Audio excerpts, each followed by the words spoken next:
Salam sejahtera semuanya kepada para penonton tanya jawab yang berbahagia. Semoga video ini bisa memberikan pengetahuan dan edukasi kepada para penonton, dan jangan lupa untuk like dan subscribe channel ini ya. Ya, silakan buka kameranya. Selamat malam. Ya, malam. Kak Mekana yang cantik. Dan siapa ini lagi? Kak, saya agak rabun jauh soalnya. Sorenda. Oh, Sorenda. Cantik sedikit. Bukan Sorenda, Sarenda. Oh, Sarenda. Host, mau tanya host. Ya, silakan. Kalau di agamamu memuji orang itu boleh apa enggak, host? Sarenda. Memuji contohnya? Contoh ya istilahnya membuat orang itu tersenyum. Terus yang kedua, kalau kita ngata-ngatain jelek boleh apa enggak di agamamu? Ya nggak boleh lah kita mengata-ngatai orang, menjelekkan orang. Kalau kita memuji orang supaya dia tersenyum ya sangat boleh sekali. Memang harus itu yang kita lakukan. Oh. Terus ini saya mau tanya, Yesus itu manusia apa Tuhan? Yesus Kristus adalah Tuhan semesta alam, pencipta langit dan bumi. Dialah yang awal dan akhir, tidak ada Allah selain Dia. Yang tertulis di Yesaya 44 ayat 6, Wahyu 1 ayat 8, Wahyu 22 ayat 13, Wahyu 1 ayat 17 sampai 18. Oh, itu menurutmu? Bukan menurut saya, itu faktanya. Tadi kan saya sudah kasih dalil, saudaraku. Kenapa lagi menurutku? Emang siapa saya menjadikan Yesus jadi Tuhan? Saya bukan siapa-siapa. Oh, bukan siapa-siapa. Iya, tapi saya kan memberitahukan kepada saudara siapa Yesus Kristus itu. Tuhan Yesus Kristus adalah Tuhan semesta alam. Dialah yang awal dan akhir. Tidak ada Allah selain Dia. Yesaya 44 ayat 6. Makanya tadi kita lagi membahas, saudaraku. Kamu tahu nggak kenapa ada pelangi sehabis hujan di atas awan? Pelangi. Saya nggak nyampe ke sana sih. Jangan ke sana dulu. Saya mau tanya sih. Makasih Chandro. Enggak, ini bukti bahwa Tuhan Yesus itu adalah Sang Maha Kuasa, Sang Pencipta langit dan bumi dan segala isinya, termasuk pelangi. Karena ada latar belakangnya kenapa ada pelangi sehabis hujan di atas awan. Itu perjanjian Tuhan Yesus Kristus dengan Nuh. Sebab ada firman-Nya, iya, di Kejadian 9 ayat 13. Di air terjun juga ada pelangi soalnya. Air terjun turun itu nanti keluar pelangi. Iya, itu pelangi itu busur itu ciptaan Tuhan Yesus. Kalau ada kita lihat pelangi mau di atas awan, mau di atas terjun gitu. Itu perjanjian Tuhan dengan Nabi Nuh. Bahwa Tuhan akan mengingat janjinya kepada Nabi Nuh. Tidak akan ada lagi air bah seperti zaman Nuh. Air bah itu kan meliputi seluruh dunia ini. Tidak akan pernah seperti itu lagi. Terima kasih Chandro. Makanya Alkitab itu luar biasa. Ini bukan buatan manusia, memang wahyu dari Tuhan Yesus. Firman Tuhan Yesus. Bahkan sampai pelangi aja pun kita tahu itu kenapa ada. Itu bukan hanya sekedar hiasan. Ada latar belakangnya itu. Itu perjanjian Tuhan dengan Nabi Nuh. Di ilmu IPA itu pelangi terjadi karena apa? Tahu kan? Kalau pernah sekolah. Loh. Tapi itu kan buatan Tuhan toh. Emang ada dia hadir dengan sendirinya?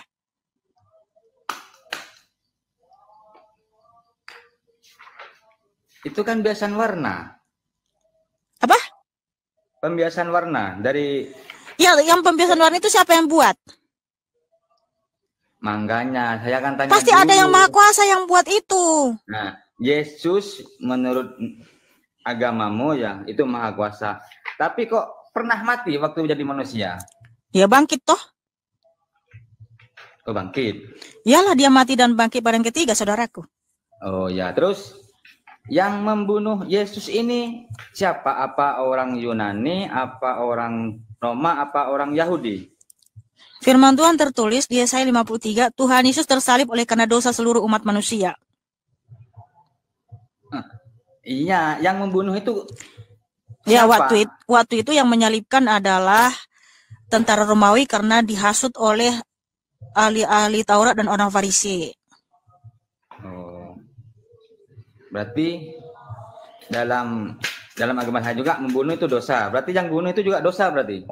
Iya, makanya mereka itu akan mati dalam dosa-dosanya.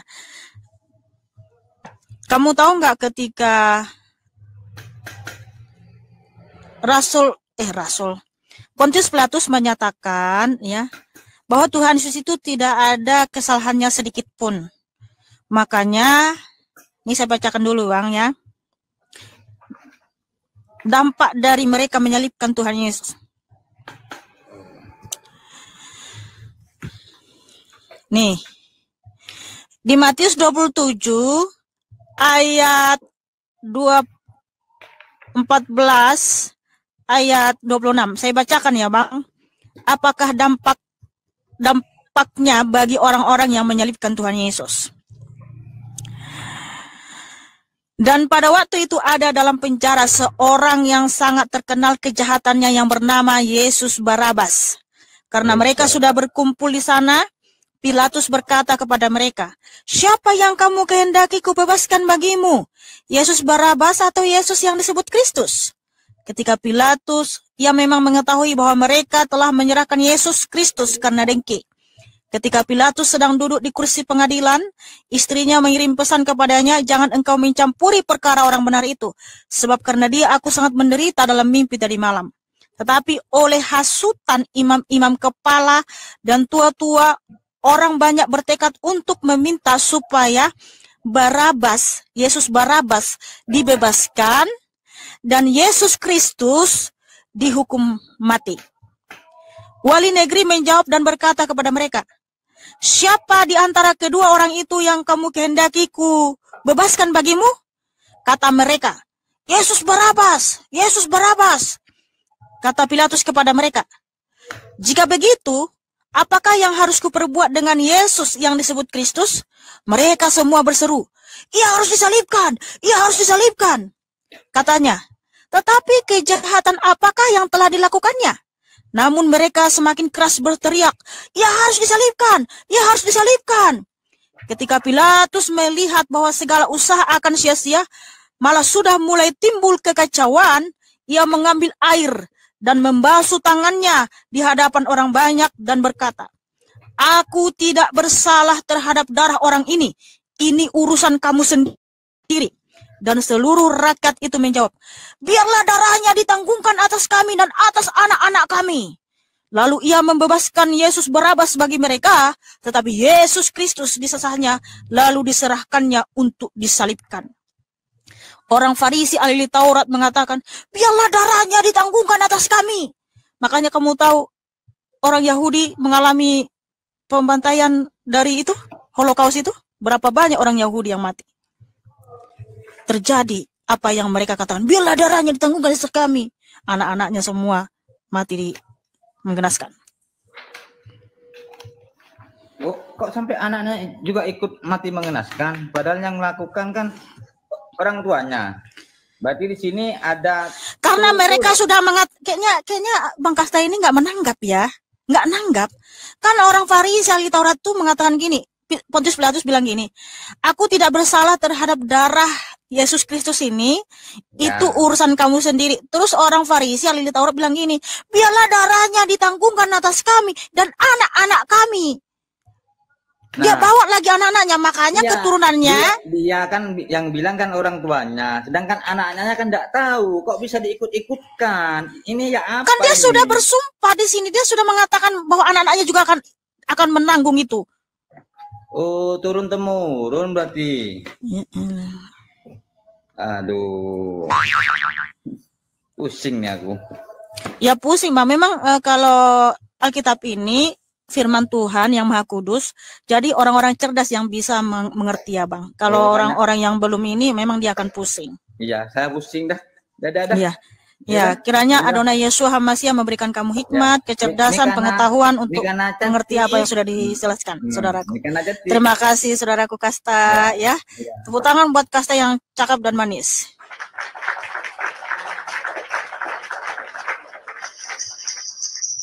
Kok capek sendiri langsung disebut. Udahlah. Ya, selamat malam Bang Irwan. Selamat malam. Ya, belum bisa on cam ya. Silahkan pertanyaannya apa, Belum. saudaraku? Saya mau bertanya, duluan mana Yesus lahir daripada ibunya? Maksudnya? Duluan mana? Oke, Duluan jadi mana Yesus lahir daripada ibunya? Oke, Tuhan Yesus itu kan berkenosis. Dia adalah Sang Firman yang adalah Elohim itu sendiri, datang ke dunia, mengambil rupa seorang hamba dan menjadi sama dengan manusia melalui Bunda Maria. Nah, Bunda Maria ini adalah wanita yang terpilih, wanita yang paling beruntung di dunia ini. Dan Bunda Maria itu sudah di surga, ya. Tidak perlu kita mendoakan Bunda Maria supaya masuk surga. Karena apa? Dia sudah di surga. Jadi kita, umat Kristen, tidak pernah mendoakan Bunda Maria supaya masuk surga, tetapi dia sudah ada di surga karena dia adalah wanita yang terpilih, wanita yang paling berbahagia. Makanya Lukas 1 ayat 41 sampai 56 ya, sampai 55, Bunda Maria itu memuji memuliakan Tuhan Yesus Kristus. Karena Tuhan Yesus telah melakukan perkara-perkara yang besar, perbuatan yang besar kepada dia ya. Terima kasih, Tuhan Kristus memberkatimu dan mengasihimu. Wah, aku nanya duluan mana? Selamat malam Sultan Paibaho. Sultan Paibo. Ya, selamat malam. Tolong buka kamera, Bang. Oh iya, sebentar ya Bu. Baik, gimana ya? Ya, di situ ada tulisan nyalakan, langsung nyalakan, Bang. Oke, siap.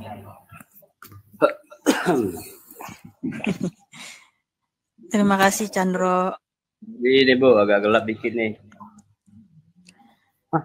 Ya, silakan, Bang. Jangan lama-lama, Bang. Soalnya yang antri banyak. Oke, siap. Ini Bu, saya mau bertanya nih langsung aja nih. Open kamera, Bang. Open kamera? Iya. Bentar, Bu.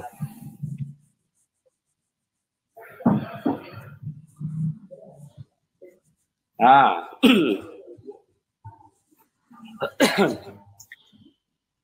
Jadi saya ingin bertanya gini Bu, orang Kristen itu Tuhannya Yesus. Nah, kalau Allah itu siapa Bu?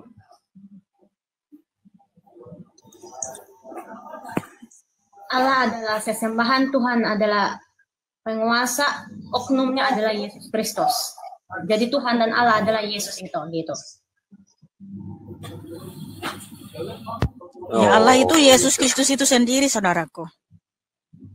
Oh, berarti Allah itu yang turun, yang dilahirkan oleh Maryam. Ya, Allah itu sendiri yang menyatakan diri dalam rupa manusia melalui Bunda Maria.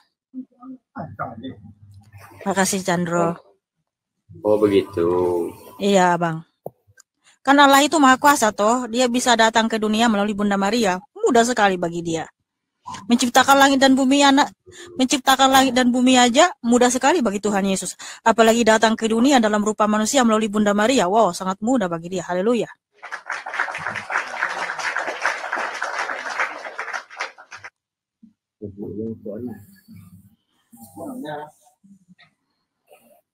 Ya, ada lagi ya, Bang? Wah, tunggu sebentar. Saya lagi berpikir nih. Boleh kan berpikir kan? Ya, memang kita harus berpikir, Bang, karena kita makhluk yang diberikan akal. Iya sih. Apa ya yang saya pikirkan tadi ya? Kok bisa lupa dia? Jadi berarti kalau yang dinamakan Roh Kudus itu apa, Bu? Ya, Tuhan Yesus menyatakan di Yohanes 14 sampai pasal ke-16, dia mengutus Roh Kudus di dalam namanya. Ya? Sebab Roh Kudus itu rohnya Tuhan Yesus. Roh Allah itu sendiri. Oh, berarti rohnya itu yang ditiupkan ke Maria gitu. Ke perutnya Maria. Nggak ada ditiup-tiup, Bang. Tuhan Yesus tidak tiup-tiup perut Maria. Ya terus bagaimana, Bu? Kan dia maha kuasa toh. Masa dia nggak bisa hadir dalam tubuh Bunda Maria tanpa ditiup? Iya, dia Maha Kuasa. Iya. Ya, saya kurang paham. Kan jadi rohnya itu dimasukkan apa gimana? Allah itu Maha Kuasa, Bang. Dia kan bisa hadir di tubuh Bunda Maria. Dia bisa hadir di dunia ini dalam waktu yang bersamaan juga dia ada di surga. Itu aja pun kok sulit kali lah, Bang, ini berpikirnya. Bukan sulit, saya Sama halnya kau nanya begini, pintu itu kan ada banyak kok bisa. Banyak yang bilang Allah itu Bapa begitu. Gini aja lah, Bang, ya. Tanamkanlah di dalam pikiranmu. Allah itu kan Maha Kuasa. Allah itu Maha Bisa segalanya. Dia bisa dengan mudah melakukan setiap perkara. Sehingga dia bisa datang ke dunia melalui Bunda Maria. Itu mudah sekali bagi dia. Apalagi yang dipusingkan, Abang. Jangan kamu mengukur seperti apa ya Tuhan itu kok bisa datang ke dunia. Loh, kemahakuasaannya itu nggak akan, itu melampaui akal pikiran kita, Bang. Makanya ketika dia datang pun ke dunia dalam rupa manusia, dia bisa membangkitkan Lazarus yang mati membusuk 4 hari, bisa berjalan di atas air, menciptakan roti untuk dimakan 5.000 orang laki-laki, menciptakan mata yang baru bagi yang buta. Ya memang manusia nggak bisa melakukan itu. Yang bisa melakukan itu hanya Tuhan Yesus. Karena dialah penguasa sejati. Dialah pemilik kehidupan. Iya, Bu. Saya pikirnya kan tadi kayak gitu, Bu. Soalnya kan kalau Tuhan dilahirkan kan begitu saya mikirnya. Ya karena dia kan datang berkenosis. Dia kan datang berkenosis dalam rupa seorang hamba dan menjadi sama dengan manusia. Nah manusia ini kan melalui proses kelahiran, Bang. Manusia ini kan waktu masih bayi itu kan dia kan harus datang berkenosis, betul-betul mengosongkan dirinya mulai dari bayi, mulai dari sama seperti kita. Kan sudah disebutkan sama seperti kita. Kalau manusia itu kan dilahirkan, Bang. Bukan tiba-tiba jatuh dari langit kan manusia, atau tiba-tiba timbul dari bambu, kan nggak seperti itu. Jadi Tuhan Yesus itu datang melalui proses seperti kita manusia ini. Gitu. Karena apa? Dia kan mau memberikan teladan bagi kita. Dia mau menebus kita dari kutuk kematian. Karena manusia yang telah mati ini, Bang, dia harus ditebus dengan darah manusia yang suci, darah kita, darah manusia yang suci gitu. Jadi manusia ini kan semua sudah berdosa. Nggak ada lagi yang bisa menebus kita dari kutuk kematian. Jadi harus Tuhan itu sendiri yang datang dalam rupa manusia untuk memberikan darahnya bagi kita, supaya kita bisa hidup, supaya kita bisa bangkit dari zaman. Karena Tuhan Yesus telah mati dan bangkit, maka kita pun akan ikut bangkit, Bang, untuk hidup yang kekal. Kemudian Tuhan harus memberikan kita teladan bahwa kita sebenarnya bisa berkarakter Kristus. Makanya, Bang, nanti di hari zaman, manusia nggak bisa berdalih, Bang. Kan manusia ini suka berdalih kan, Bang. Nah, nanti kan di hari penghakiman tuh, manusia ini kan suka berdalih, pasti bilang gini, Tuhan, ya karena kau itu kan nggak pernah jadi manusia. Kami kan manusia, Tuhan lemah, gampang berbuat dosa, Tuhan. Sebenarnya sih roh kami ini nggak mau Tuhan berbuat dosa, tapi daging kami lemah, Tuhan, lemah. Makanya kami jatuh dalam dosa, Tuhan. Udah ampunilah kami, Tuhan. Pasti kan manusia kayak gitu. Tapi kan Tuhan akan jawab, saya sudah pernah datang dalam rupa manusia, menjadi sama dengan manusia loh. Sehingga kita nggak bisa berdalih, Bang, bahwa kita bisa berkarakter Kristus. Karena Tuhan Yesus telah memberikan teladan yang sempurna bagi kita. Dia pernah menjadi sama dengan kita, Bang. Tetapi dia tidak pernah jatuh dalam dosa. Dia tetap setia, taat sampai mati. Makanya firman Tuhan tertulis di Filipi 2 ayat 6 sampai 10 ya. Bahwa dia adalah rupa Allah. Berkenosis, mengosongkan dirinya sendiri. Dan datang mengambil rupa seorang hamba. Dan menjadi sama dengan manusia. Dan dia taat sampai mati di atas kayu salib. Maka kita pun harus taat sampai mati, Bang. Seperti Tuhan harus taat sampai mati. Kita harus berkarakter Kristus seperti Kristus berkarakter seperti Kristus gitu loh, Bang. Makanya kita harus mencontoh Tuhan Yesus. Maaf nih, Bu. Kalau seandainya orang itu di luar Kristen bagaimana, Bu? Akan masuk surga apa enggak, Bu? Oke, terima kasih buat pertanyaan saudaraku. Tuhan Yesus bersabda. Ya. Saudaraku, Tuhan Yesus bersabda di Yohanes 15 ayat 5. Di luar aku, kamu tidak bisa berbuat apa-apa. Artinya binasa. Kisah para Rasul 4 ayat 12. Tidak ada keselamatan di dalam siapapun juga selain di dalam Tuhan Yesus Kristus. Binasa Jadi, itu artinya masuk neraka, Bu? Apa gimana, Bu? Tuhan Yesus yang menyatakan barang siapa tidak percaya kepada dia, dia binasa, Bang. Dia tetap berada di bawah hukuman. Gitu. Iya. Jadi kalau ada manusia di dunia ini, Bang, dia tidak mengenal Tuhan Yesus, dia memang sudah pernah mendengar Injil, Bang, tapi dia nggak pernah merampok, nggak pernah berzina. Dia pokoknya hidupnya pergi kerja, pulang kerja, tidur, besoknya makan, udah gitu-gitu aja hidupnya sampai matinya gitu kan. Walaupun dia sudah pernah mendengar Injil bahwa keselamatan dalam Tuhan Yesus, tapi dia tetap nggak mau percaya. Dia selama hidupnya kalau berbuat baik, Bang, dia akan menerima kebaikan selama dia ada di dunia ini. Tetapi nanti untuk di akhir zaman, kedatangan Tuhan Yesus untuk menjemput umatnya masuk surga, dia akan menghakimi semua manusia. Yang bisa masuk surga itu hanya yang tertulis namanya di kitab kehidupan. Di Wahyu 20 ayat 11 sampai begini, Bu. Yang menulis Injil, semualah Injil lah, 4 kan. Itu Tuhan apa Rasul, Bu? Yang menulis kitab Injil sinoptik ya. Perkataan Yesus apa perkataan Nabi? Jadi gini. Maksudnya itu perkataan Rasul. Silakan Sarenda. Ya di 1 Yohanes 1 ya, bentar. Di 1 Yohanes 1 di situ para rasul atau murid-murid Tuhan Yesus bersaksi, ya bentar ya. Oke. Aku bacakan ya ayatnya. Ya.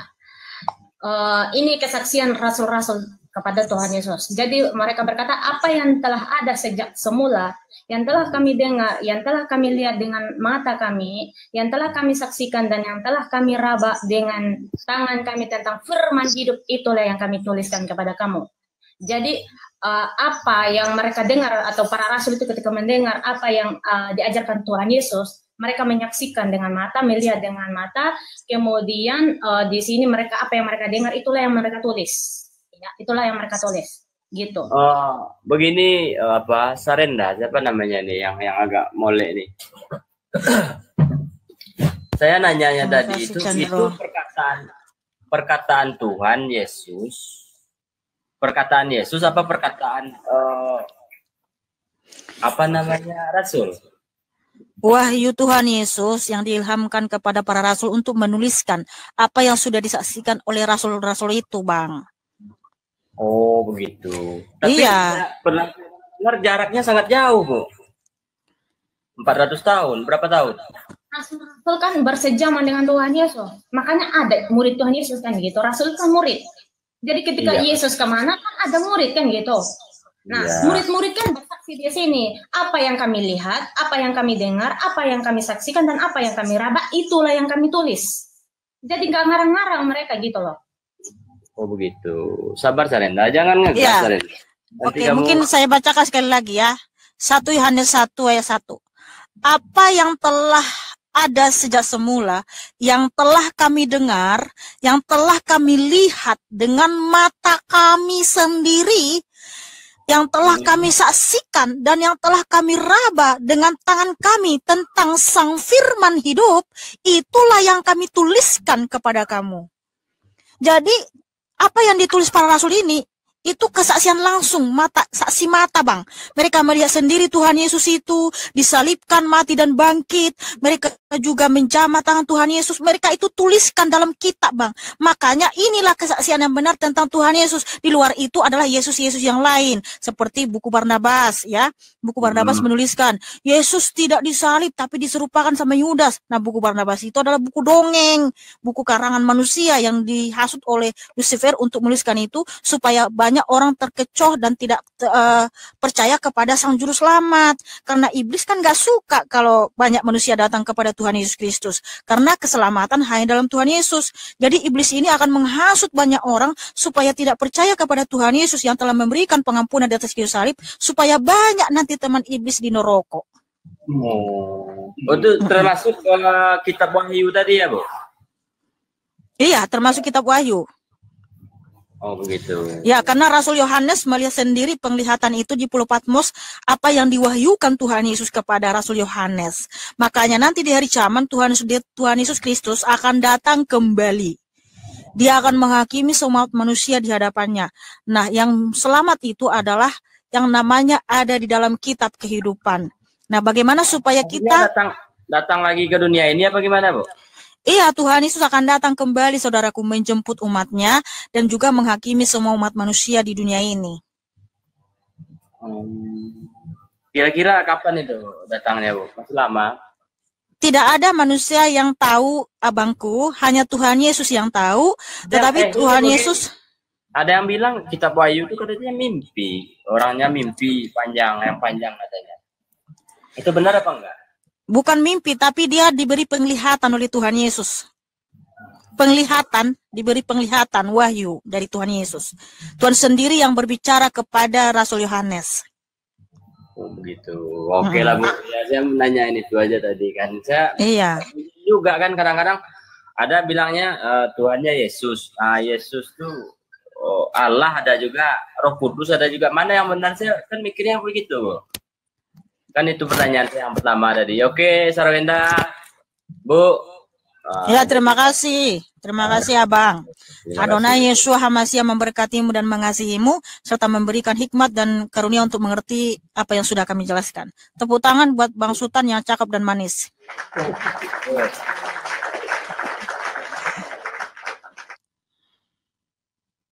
Saudara-saudara sekalian, pada video yang sudah kita saksikan bersama-sama ini, ada pertanyaan-pertanyaan tentang apakah di agama Kristen itu boleh memuji orang atau mengolok orang, Yesus itu manusia apa Tuhan? Pada pertanyaan kedua ini terjadi sesuatu yang menarik. Mihana dalam menjelaskan kalau Yesus itu Tuhan menyinggung masalah pelangi.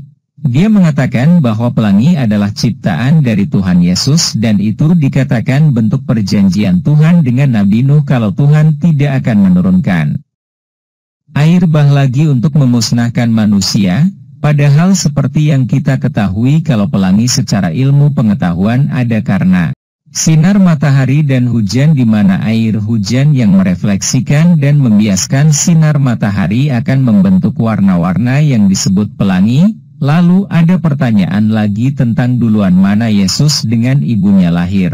Dan seperti kita lihat bersama, Mihana tidak menjawab pertanyaan ini, kita semua tidak tahu sebabnya. Silahkan para penonton menilai sendiri tentang penjelasan dari Mihana apakah masuk akal dan sesuai dengan logika. Tulis di kolom komentar ya. Terima kasih. Jawabannya lihat ayat di Alkitab.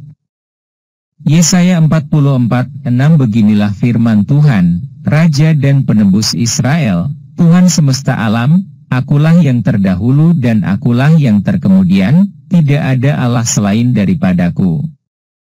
Wahyu 1:8 Aku adalah Alfa dan Omega, firman Tuhan Allah, yang ada dan yang sudah ada dan yang akan datang, yang Maha Kuasa. Wahyu pukul 22.13 Aku adalah Alfa dan Omega, yang pertama dan yang terkemudian, yang awal dan yang akhir. Wahyu 1, lihat perikopnya di ayat 17-18. Kejadian pukul 9.13 Busurku kutaruh di awan, supaya itu menjadi tanda perjanjian antara aku dan bumi. Matius 27, lihat perikopnya di ayat 16-26. Lukas 1, lihat perikopnya di ayat 41-55.